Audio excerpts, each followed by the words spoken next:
in all likelihood is a good way of putting it. The vast majority of these people will have immunity. Instead of saying there is no evidence, you know, the WHO kind of fed into this by saying no evidence of immunity. And in reality, there's every evidence stacking up. And in fact, a lot of the different studies have shown that it is very unlikely that you get it again in the short term. With regard to going back to school, one thing that was left out of that discussion is mortality. I mean, shouldn't we at least be discussing what the mortality of children is? This is for Dr. Fauci as well. You know, the mortality between 0 and 18 in the New York data approaches 0. It's not going to be absolutely 0, but it almost approaches 0. Between 18 and 45, the mortality in New York was 10 out of 100,000. So really, we do need to be thinking about that. We need to observe with an open mind what went on in Sweden, where the kids kept going to school. The mortality per capita in Sweden is actually less than France, less than Italy, less than Spain, less than Belgium, less than the Netherlands, about the same as Switzerland. But basically, I don't think there's anybody arguing that what happened in Sweden is an unacceptable result. I think people are intrigued by it, and we should be. I don't think any of us are certain when we do all these modelings. There have been more people wrong with modeling than right. We're opening up a lot of economies around the U.S., and I hope that people who are predicting doom and gloom and saying, oh, we can't do this, there's going to be a surge, will admit that they were wrong if there isn't a surge, because I think that's what's going to happen. In rural states, we never really reached any sort of pandemic levels in Kentucky and other states. We have less deaths in Kentucky than we have in an average flu season. It's not to say this isn't deadly, but really outside of New England, we've had a relatively benign course for this virus nationwide. And I think the one-size-fits-all that we're going to have a national strategy and nobody's going to go to school is kind of ridiculous. We really ought to be doing it school district by school district, and the power needs to be dispersed because people make wrong predictions. And really the history of this, when we look back, will be of wrong prediction after wrong prediction after wrong prediction, starting with Ferguson in England. So I think we ought to have a little bit of humility in our belief that we know what's best for the economy. And as much as I respect you, Dr. Fauci, I don't think you're the end all. I don't think you're the one person that gets to make a decision. We can listen to your advice, but there are people on the other side saying there's not going to be a surge and that we can safely open the economy, and the facts will bear this out.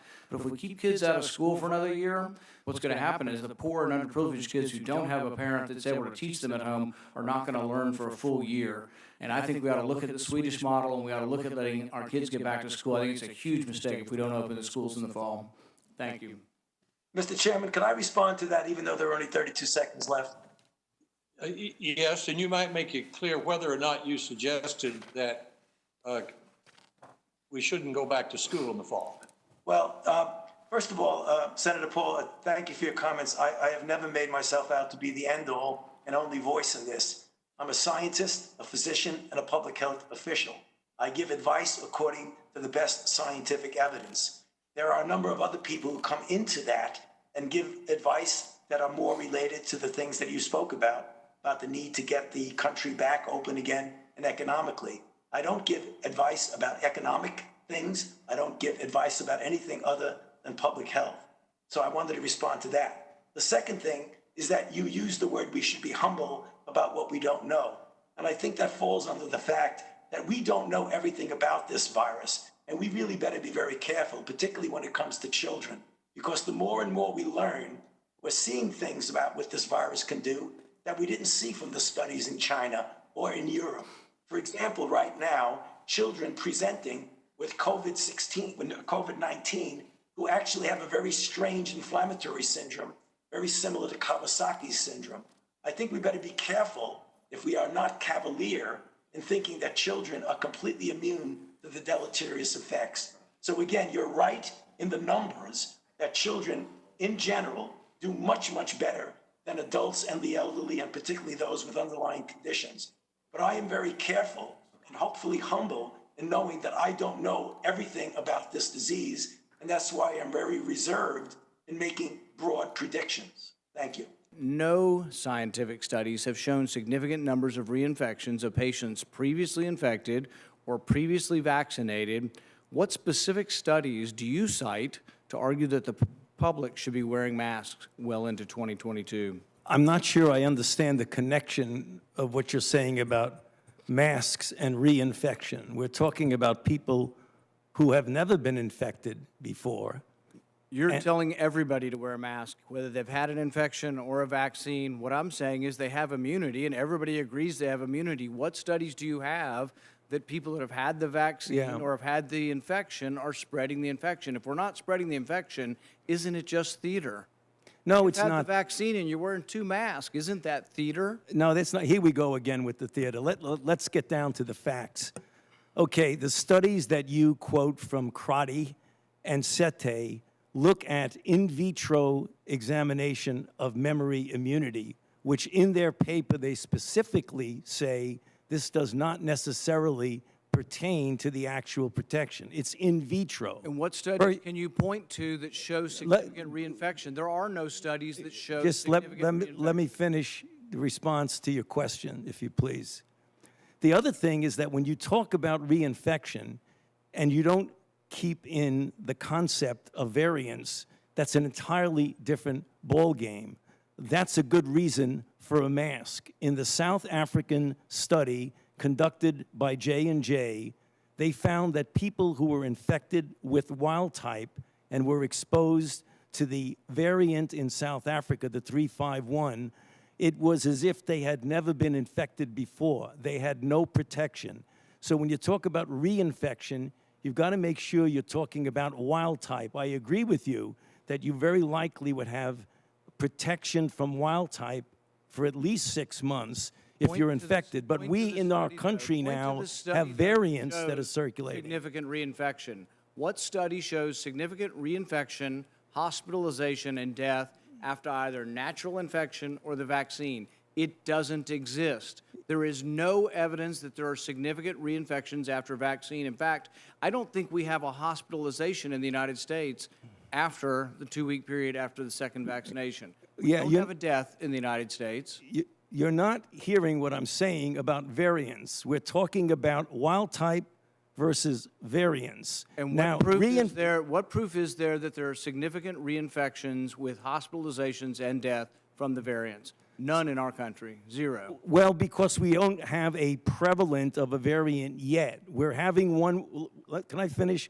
We're having 117 that's becoming more dominant. Your policy based on conjecture. No, it isn't based on conjecture. Variants, so you want people to wear a mask for another couple years. No. You've been vaccinated and you parade around in 2 masks for show. No. You can't get it again. There's virtually 0% chance you're going to get it, and yet you're telling people that have had the vaccine, who have immunity. You're defying everything we know about immunity by telling people to wear a mask who've been vaccinated. No. Instead, you should be saying there is no science to say we're going to have a problem from the large number of people being vaccinated. You want to get rid of vaccine hesitancy? Tell them they can quit wearing their mask after they get the vaccine. You want people to get the vaccine? Give them a reward instead of telling them that the nanny state's going to be there for 3 more years and you got to wear a mask forever.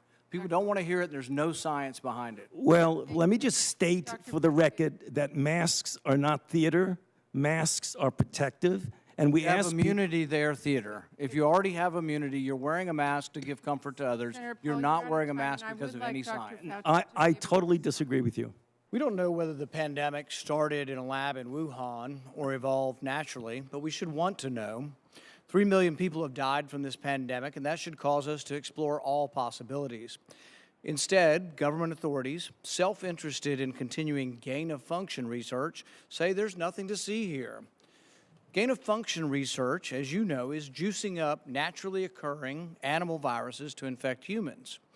To arrive at the truth, the U.S. government should admit that the Wuhan Virology Institute was experimenting to enhance the coronavirus's ability to infect humans.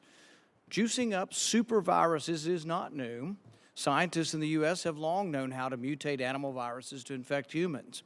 For years, Dr. Ralph Barrick, a virologist in the U.S., has been collaborating with Dr. Shi Zhengli of the Wuhan Virology Institute, sharing his discoveries about how to create superviruses. This gain-of-function research has been funded by the NIH. The collaboration between the U.S. and the Wuhan Virology Institute continues.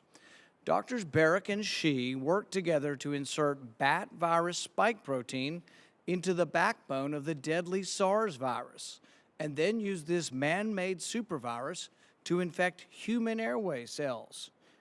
think about that for a moment. The SARS virus had a 15% mortality. We're fighting a pandemic that has about a 1% mortality. Can you imagine if a SARS virus that's been juiced up and had viral proteins added to it, to the spike protein, if that were released accidentally? Dr. Fauci, do you still support funding of the NIH funding of the lab in Wuhan?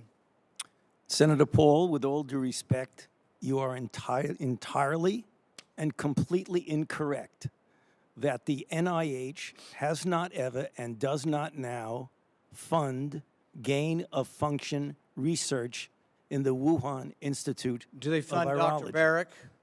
We do not fund Do you fund Dr. Barrick's gain-of-function research?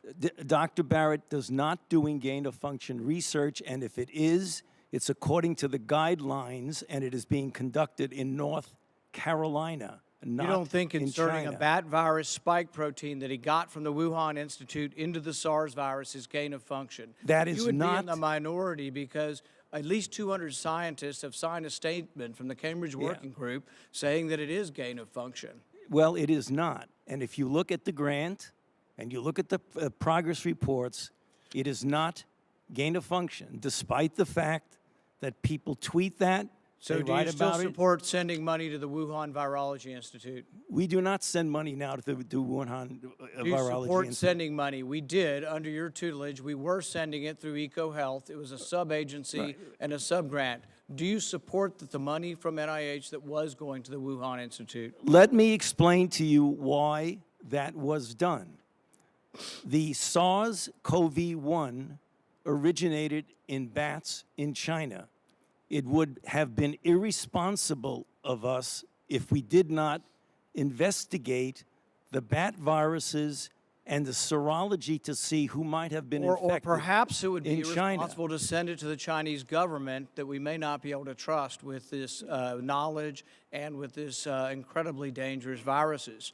Government scientists like yourself who favor gain-of-function research. I don't favor maintain gain-of-function research that in the China. disease You are arose saying naturally. things that are not correct. Government defenders of gain-of-function, such as yourself, say that COVID-19 mutations were random and not designed by man. But interestingly, the technique that Dr. Barrick developed forces mutations by serial passage through cell culture that the mutations appear to be natural. In fact, Dr. Barrick named the technique the no-see-em technique because the mutations appear naturally. Nicholas Baker of the New York Magazine said nobody would know if the virus had been fabricated in a laboratory or grown in nature. Government authorities in the U.S., including yourself, unequivocally deny that COVID-19 could have escaped a lab. But even Dr. Shi in Wuhan wasn't so sure.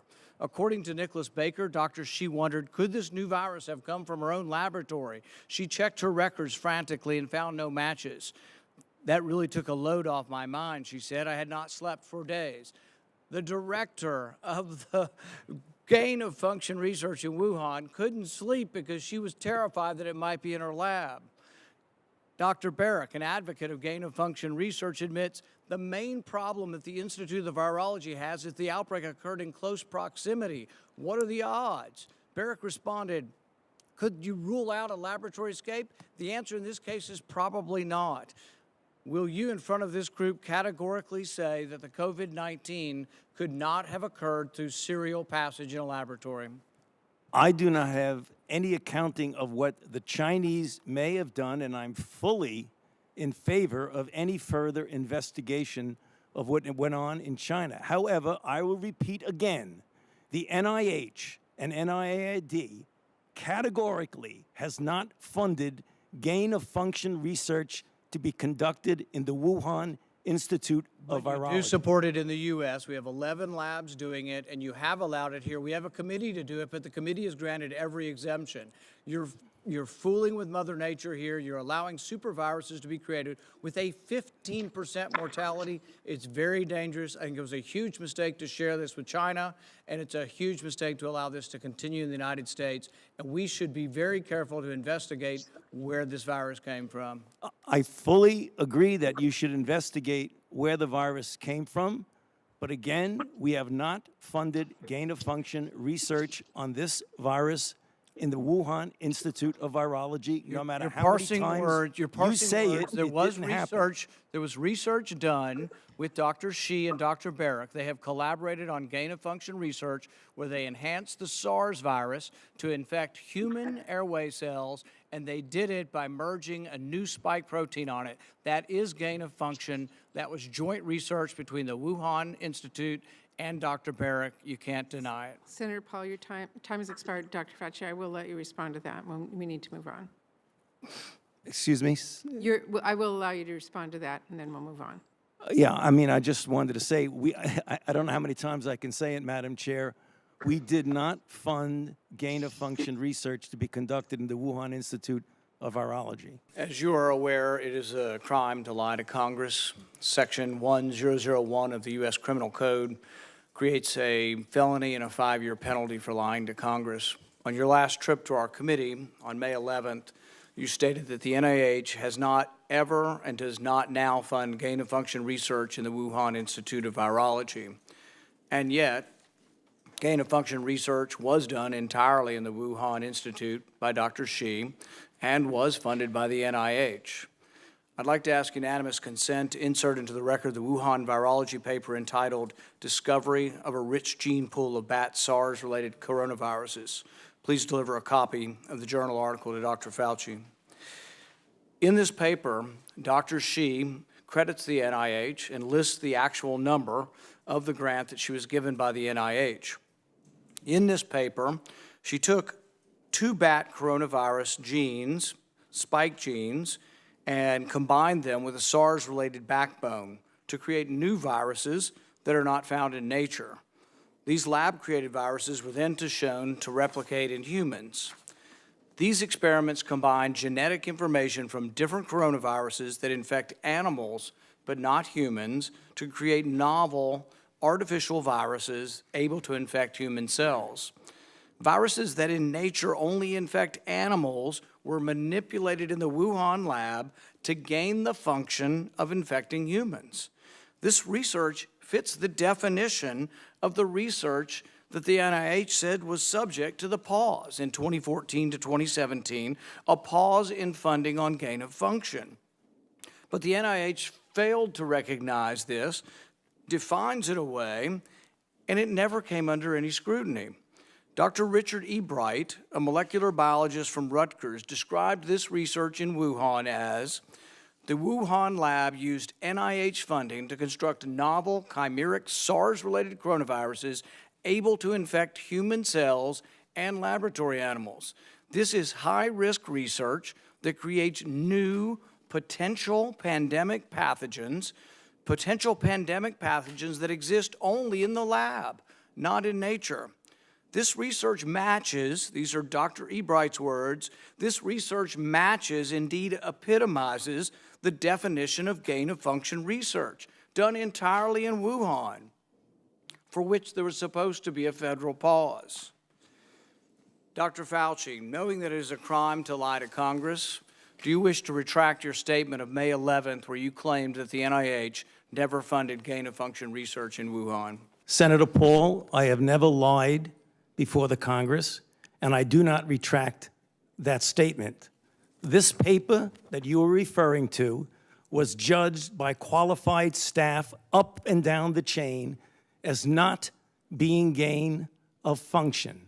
Let me finish. You take an animal virus and you increase its transmissibility to humans, right. You're saying that's not gain of function? Yeah, that is correct. And Senator Paul, you do not know what you are talking about, quite frankly. And I want to say that officially. You do not know what you are talking about. Okay, you get one person. Let's read from the NIH definition of gain of function. This is your definition that you guys wrote. It says that scientific research that increases the transmissibility among animals is gain of function. They took animal viruses that only occur in animals and they increased their transmissibility to humans. How you can say that is not gain of function? It is not. It's a dance, and you're dancing around this because you're trying to obscure responsibility for 4 million people dying around the world from a pandemic. And let's let Dr. Fauci. I have to, well, now you're getting into something. If the point that you are making is that the grant that was funded as a sub-award from EcoHealth to Wuhan created SARS-CoV-2. That's where you are getting. Let me finish. We don't know. Well, We don't wait know a if minute. it did I come can- from the lab, but all You- the evidence is pointing that it came from the lab, and there will be responsibility for those who funded the lab, including yourself. I totally This committee resent, will allow the witness to respond. I totally resent the lie that you are now propagating, Senator, because if you look at the viruses that were used in the experiments, that were given in the annual reports, that were published in the literature, it is molecularly impossible. No one's saying those It viruses is- caused it. it No is one is alleging that molecularly- those viruses caused the pandemic. What we're alleging is that gain-of-function research was going on in that lab, and NIH funded it. That You is can't not- get away from it. It meets your definition, and you are obfuscating the truth. I'm not Paul, your- obfuscating the truth. Senator You are the Paul's one. time is expired, but I will allow the witness to. Let me just finish. I want everyone to understand that if you look at those viruses, and that's judged by qualified virologists and evolutionary biologists, those viruses are molecularly impossible No one's to saying result they are. No in one's saying those viruses SARS-CoV-2. caused the pandemic. Senator Paul, We're saying they are gain-of-function viruses because they were they're not. animal viruses that became more transmissible in human, and you funded it. And won't you, admit the truth. and you Senator implying, Paul, your time has expired, and I will allow witnesses who come before this committee to respond. Dr. and you are implying that what we did was responsible for the deaths of individual. I totally resent could that. have And been. if And it anybody could is have been. lying here, Senator, it is you. I don't expect you today to admit that you approved of NIH funding for gain-of-function research in Wuhan, but your repeated denials have worn thin, and a majority of Americans, frankly, don't believe you. Even the NIH now admits that EcoHealth Alliance did perform experiments in Wuhan that created viruses not found in nature that actually did gain in lethality. The facts are clear. The NIH did fund gain-of-function research in Wuhan, despite your protestations. You can deny it all you want, but even the Chinese authors of the paper, in their paper, admit that viruses not found in nature were created, and yes, they gained in infectivity. Your persistent denials, though, are not simply a stain on your reputation, but are a clear and present danger to the country and to the world. As Professor Kevin Esfelt of MIT has written, gain-of-function research looks like a gamble that civilization can't afford to risk. And yet here we are again, with you steadfast in your denials. Why does it matter? Because gain-of-function research with laboratory-created viruses not found in nature could cause a pandemic even worse the next time. We're suffering today from one that has a mortality of approximately 1%. They're experimenting with viruses that have mortalities of between 15 and 50%. Yes, our civilization could be at risk from one of these viruses. Experiments that combine unknown viruses with known pandemic-causing viruses are incredibly risky. Experiments that combine unknown viruses with coronaviruses that have as much as 50% mortality could endanger civilization as we know it. And here you sit, unwilling to accept any responsibility for the current pandemic and unwilling to take any steps to prevent gain-of-function research from possibly unleashing an even more deadly virus. You mislead the public by saying that the published viruses could not be COVID. Well, exactly no one is alleging that. No one is alleging that the published viruses by the Chinese are COVID. What we are saying is that this was risky type of research, gain-of-function research. It was risky to share this with the Chinese, and that COVID may have been created from a not yet revealed virus. We don't anticipate the Chinese are going to reveal the virus if it came from their lab. You know that, but you continue to mislead. You continue to support NIH money going to Wuhan. You continue to say you trust the Chinese scientist. You appear to have learned nothing from this pandemic. Will you today finally take some responsibility for funding gain-of-function research in Wuhan? Senator, with all due respect, I disagree with so many of the things that you've said. First of all, gain of function is a very nebulous term.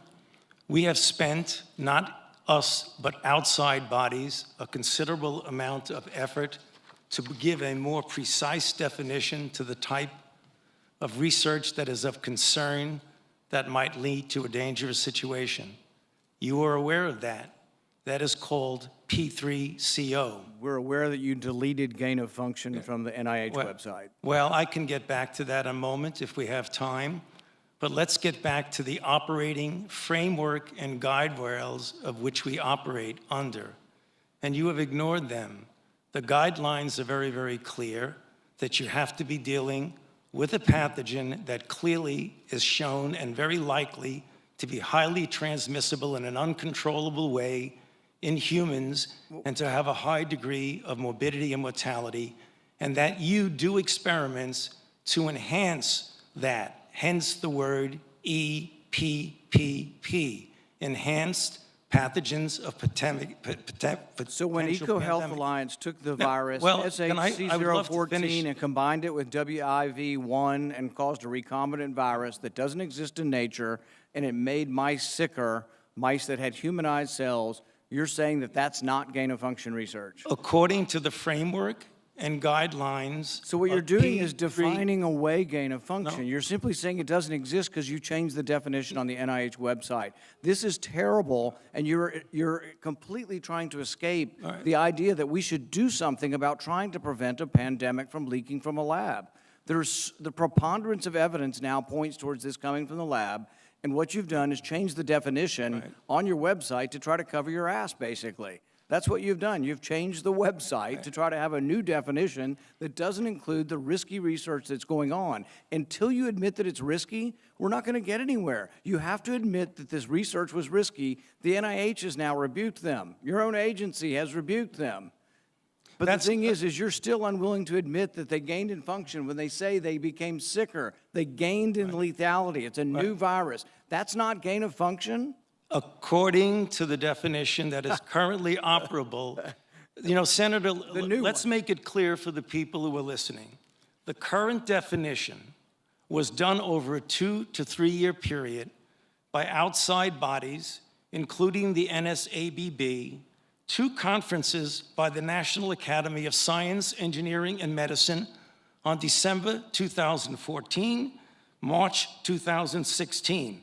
We commissioned external risk-benefit assessment, and then on January of 2017, the Office of Science and Technology Policy of the White House issued the current policy. And coincidentally, I have not the changed definition any appeared definition. on the same day the NIH said that, yes, there was a gain of function in Wuhan. The same day the definition appeared, the new definition, to try to define away what's going on in Wuhan. Until you accept it, until you accept responsibility, we're not going to get anywhere close to trying to prevent another lab leak of this dangerous sort of experiment. You won't admit that it's dangerous, and for that lack of judgment, I think it's time that you resign. Thank you, Senator Paul, and I would like to give the time to Dr. Fauci. Yeah, well, there were so many things that are egregious misrepresentation here, Madam Chair, that I don't think I'd be able to refute all of them, but just a couple of them for the listeners to hear for. You have said that I am unwilling to take any responsibility for the current pandemic. I have no responsibility for the current pandemic. The current pandemic, okay? Number 2, you said the overwhelming amount of evidence indicates that's a lab leak. I believe most card-carrying viral phylogenists and molecular virologists would disagree with you that is much more likely, even though we leave open all possibilities, it's much more likely that this was a natural occurrence. Third, you say we can Tested 80,000 animals, and no animals have been Paul, found with COVID. Senator Paul, the time is for And Dr. Fauci to third, respond. you made a statement just a moment ago that's completely incorrect, where you say we continue to support research at the Wuhan Institute of Virology. You proved it in which is August of last completely- year. No, your statement says, quote, I wrote it down as you were writing, you continue to support research that the Wuhan Institute of You were in Virology... committee a month ago and Which said is you Senator still Paul, trust the you- Chinese scientists and you still support the research over there. You said it a month ago in Senator committee. Paul, I have allowed Dr. Fauci to respond. You've had your time. I'm going to give him If he's one going to more be minute. dishonest, he ought to be challenged. Senator Paul, we will allow Dr. Fauci to respond after you've given accusations like that. Dr. Fauci. Well, I don't have any more to say except to say that, as usual, and I have a great deal of respect for this body of the Senate, and it makes me very uncomfortable to have to say something, but he is egregiously incorrect in what he says. Thank you. History will figure that out on its own. So- The idea that a government official like yourself would claim unilaterally to represent science, that any criticism of you would be considered a criticism of science itself, is quite dangerous. Central planning, whether it be of the economy or of science, is risky because of the fallibility of the planner. It would not be so catastrophic if the planner were simply one physician in Peoria. Then the mistakes would only affect that physician's patients, the people who chose that physician. But when the planner is a government official, like yourself, who rules by mandate, the errors are compounded and become much more harmful. A planner who believes he is the science leads to an arrogance that justifies, in his mind, using government resources to smear and to destroy the reputations of other scientists who disagree with him. In an email exchange with Dr. Collins, you conspire, and I quote here directly from the email, to create a quick and devastating published takedown of 3 prominent epidemiologists from Harvard, Oxford, and Stanford. Apparently, there's a lot of fringe epidemiologists at Harvard, Oxford, and Stanford. And you quote in the email that they, or from Dr. Collins, and you agree that they are fringe. And immediately there's this takedown effort. A published takedown, though, doesn't exactly conjure up the image of a dispassionate scientist. Instead of engaging them on the merits, you and Dr. Collins sought to smear them as fringe and take them down. And not in journals, in lay press. This is not only antithetical to the scientific method, it's the epitome of cheap politics, and it's reprehensible, Dr. Fauci. Do you really think it's appropriate to use your $420,000 salary to attack scientists that disagree with you? The email you're referring to was an email of Dr. Collins to me. If you look at the email... That you responded to and hurried up and said, I can do it. We got something in Wired magazine. No. I think in usual fashion, Senator, you are distorting everything about me. Did you ever object to Dr. Collins' characterization of them as fringe? Did you write back to Dr. Collins and say, no, they're not fringe, they're esteemed scientists, and it would be beneath me I did to not do that? You responded to him that you would do it, and you immediately got an article in Wired, and you sent it back to him and said, hey, look, I've got him, I nailed him in Wired of all scientific That's not publications. what went on. You There did. you go again. That You was your just do the response. same thing every hearing. That was your response. And So- this wasn't the only time. So your desire to take You're down absolutely people... incorrect. As usual, Senator, you are No. incorrect almost everything you Well, said. no, you deny, but the emails tell the truth of this. No. This wasn't the only time. Your desire to take down those who disagree with you didn't stop with Harvard, Oxford, and Stanford. You conspired with Peter Daszak, who you communicated with privately, and other members of the scientific community that wrote opinion pieces for Nature. 5 of them signed a paper for Nature, an opinion piece. 17 signed a paper that called it conspiracy theory, the idea that the virus could have originated in the lab. Do you think words like conspiracy theory should be in a scientific paper? Senator, I never used that word when I was referring to it. You're distorting virtually everything. Did you communicate with the 5 scientists who wrote the opinion piece in Nature where they were describing, oh, there's no way this could have come That from was the lab? not me. What I Did did... you talk with any of those See, scientists but privately?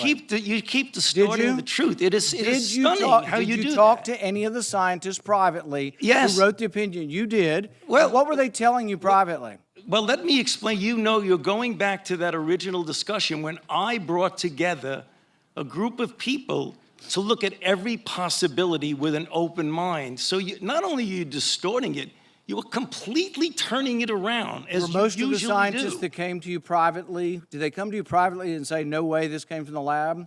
Or was their initial impression, Dr. Gary and others that were involved, was their initial impression actually that it looked very suspicious for a virus that came from a lab? Senator, we are here at a committee to look at a virus now that has killed almost 900,000 people. And the purpose of the committee was to try and get things out, how we can help to get the American public. And you keep coming back to personal attacks on me that have absolutely no relevance to reality. Do you think anybody has had more influence over our let me response to finish. this than you have? Do you think Madam it's a great Chair, can I- success? Do you think it's a great success what's happened so Right. far? Do you think You- the you have lockdowns were said- good for our kids? Do you think we slowed down the death rate? More people have died now under President Biden than did under President Trump. You are the one responsible. You are the architect. You are the lead architect for the response from the government, and now 800,000 people have died. Right. So you think it's a winning success, what you've advocated for government? Senator, first of all, if you look at everything that I said, you accuse me of in a monolithic way telling people what they need to do. Everything that I've said has been in support of the CDC guidelines. Wear a mask, get boosted. And you've advocated to make it coercive and take a done look through at force, and everything you've that I've advocated that said. it be done by mandate. Right, You've advocated that your infallible opinion be dictated by law. Right. So again, Madam Chair, I would like just a couple of minutes because this happens all the time. You personally attack me, and with absolutely not a shred of evidence of anything you say. So I would like to make something clear to the committee. He's doing this for political reasons. What you need to do is, he said in front of this committee. Do you think your takedown of I three was- prominent I was epidemiologists was not political? You don't want me That to was my finish because question. you know what I'm going to say. That was the question. Were Senator, you we political will- in taking at this- down at these this three point- prominent Senator epidemiologists? Paul, if you would please, I'm going to allow Dr. Fauci to respond. We have a number of senators Yeah. who would like to ask questions, and I would like him to be able to respond. Please do so. So the last time we had a committee, or the time before, he was accusing me of being responsible for the death of 4 to 5 million people, which is really irresponsible. And I say, why is he doing that? There are two reasons why that's really bad.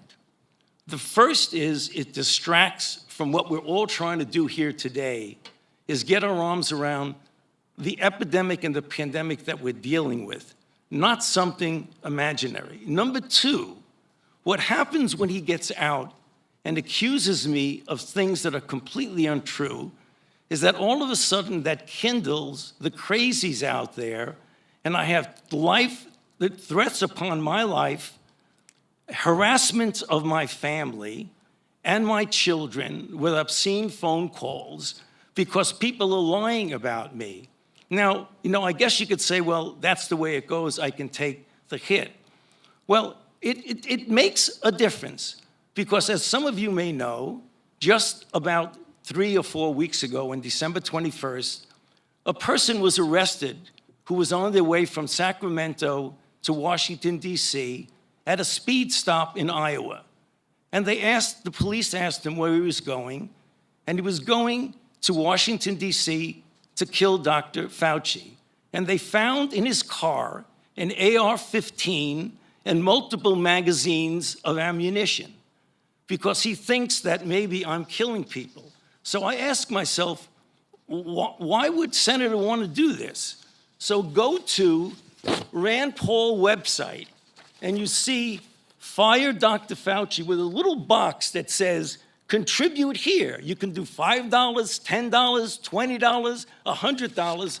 So you are making a catastrophic epidemic for your political gain.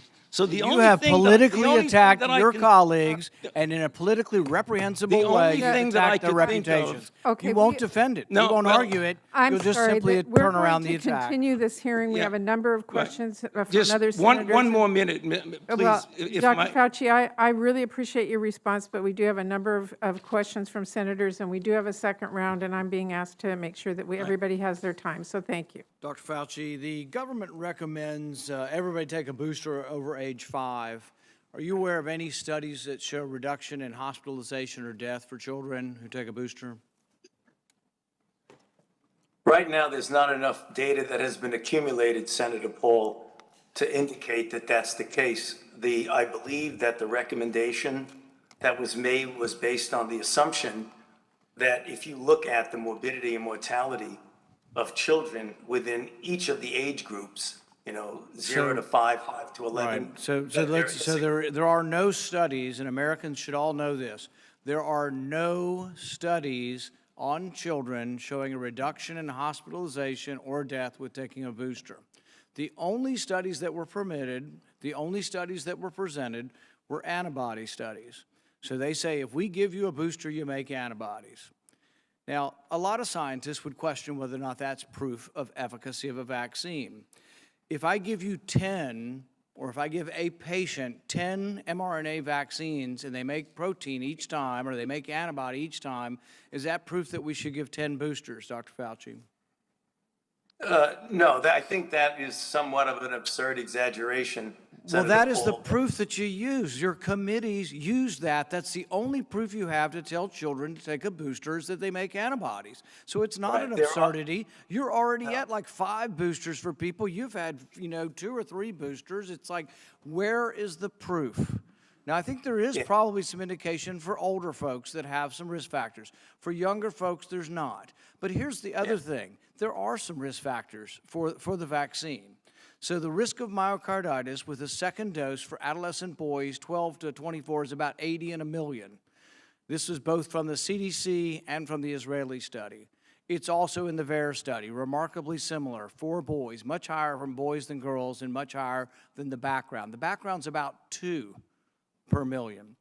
So there is risk and there are risks, and you're telling everybody in America just blindly go out there because we made antibodies. So it is not an absurd corollary to say if you have 10. In fact, you probably make antibodies if you get 100 boosters, all right? That's not science, that's conjecture, and we should not be making public policy on it. So, Senator Paul, if I might respond to that, we just heard in his opening statement, Ranking Member Burr talk about his staff who went to Israel. And if you look at the data from Israel, the boosts, both the 3rd shot boost and the 4th shot boost, was associated with a clear-cut clinical effect, mostly in elderly people, but also as they gathered more data, even in people in the 40s and the 50s. So there is clinical data. But not in children. Well, see, again, here's the thing is, you're not willing to be honest with the American people. So, for example, 75% of kids have had the disease. Why is the CDC not including this in the data? You can ask the question. You can do laboratory tests to find out who's had it and who hasn't had the disease. What is the incidence of hospitalization and death for children who've been infected with COVID, subsequently going to the hospital or dying? What is the possibility if your kid has had COVID, which is 75% of the country's had COVID, what is the chance that my child's going to the hospital or dying? if you look at the number of deaths in pediatrics, Senator, you can see that there are more deaths Of in people who have had it, pediatrics- of people who have had the pediatric- disease. Senator, we also know from other studies that the optimal degree of protection when you get infection is to get vaccinated after infection. And in fact, showing reinfection in the era of Omicron and the sublineages, that vaccination. But you can't follows- answer the question I asked. The question I ask is how many kids are dying and how many kids are going to the hospital who've already had COVID? The answer may be 0, but you're not even giving us the data because you have so much wanted to protect everybody from all the data because we're not smart enough to look at the data. When you released data earlier, when the CDC released the data, they left out the category of 18 to 49 on whether or not there was a health benefit for adults 18 to 49. Why was it left out? When critics finally complained, it was finally included because there was no health benefit from taking a booster between the 18 to 49 and the CDC study. Another question for you. The NIH continues to refuse to voluntarily divulge the names of scientists who receive royalties and from which companies. Over the period of time from 2010 to 2016, 27,000 royalty payments were paid to 1,800 NIH employees. We know that, not because you told us, but because we forced you to tell us through the Freedom of Information Act. Over $193 million was given to these 1,800 employees. Can you tell me that you have not received a royalty from any entity that you ever oversaw the distribution of money in research grants? Well, first of all, let's talk about royalties. That's the question. No, that's the question. Have you Oh, ever no, overseen, have you Senator, ever received a you're royalty playing- payment from a company that you later oversaw money going to that company? You know, I don't know as a fact, but I doubt it. I Well, would be well, happy here's the to- thing is, why don't you let us know? Why don't you reveal let you- how much you've gotten and from what entities? The Okay, NIH refuses. Look, Senator. we ask them. The NIH, we ask them whether or not, who got it and how much. They refuse to Right. tell us. They sent it redacted. Here's what I want to know. It's not just about you. Everybody on the vaccine committee, have any of them ever received money from the people who make vaccines? Can you tell me that?